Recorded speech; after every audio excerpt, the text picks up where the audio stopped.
Something crazy happened this week. My oldest son was doing a lot of work around my mom's house, raking and weeding and putting down mulch, etc.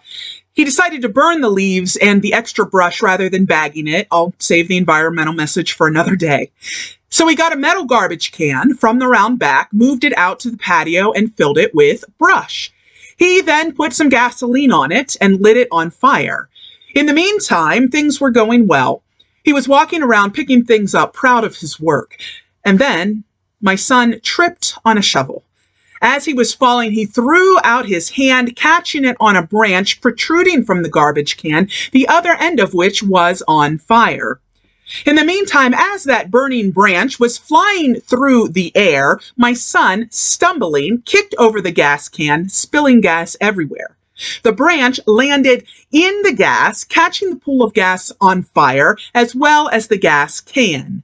The gas can, by the way, was right under the wooden deck, which was attached to the kitchen, over top of which was the bedroom where my son's girlfriend and baby son were sleeping. My son quickly picked up the fiery gas can and put it out of the way. Thankfully, there was a hose close by that he could use to put the fire out. I arrived home just a couple minutes later, and when I went around back, there was a wooden table directly under the deck, which was also inches from the garage doors, which was still smoldering. We put that out as well. My poor son was left frazzled with skin that looked like he had a major sunburn, but just on his front side. Now, I could have had many different reactions to this situation. I could have been furious. I mean, his carelessness literally almost burnt my mom's house down, and it could have killed my son's girlfriend and baby. There was now a mess that was left that I was going to have to help clean up. And there was still the possibility of embers lying around somewhere that might still catch everything on fire. I think a lot of us, when we stumble through life and metaphorically, hopefully metaphorically, set things on fire, just bash ourselves over it. We can be so hard on ourselves. And so many of us picture God as a father who is mean and punishing and even a bit vindictive. Many of us feel that we are never enough in God's eyes, that we're always a disappointment, no matter how hard we work. The truth is, I used to feel like that all the time.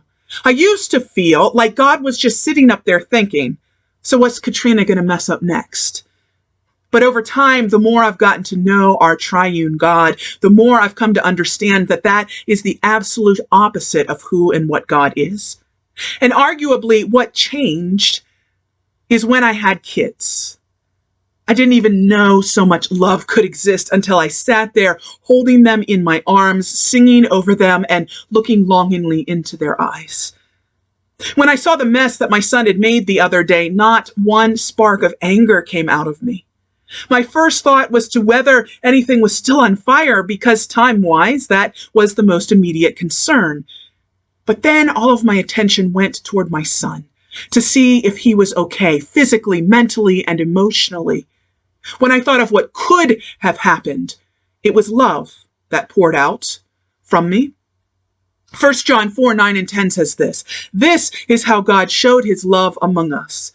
He sent his one and only Son into the world that we might live through him.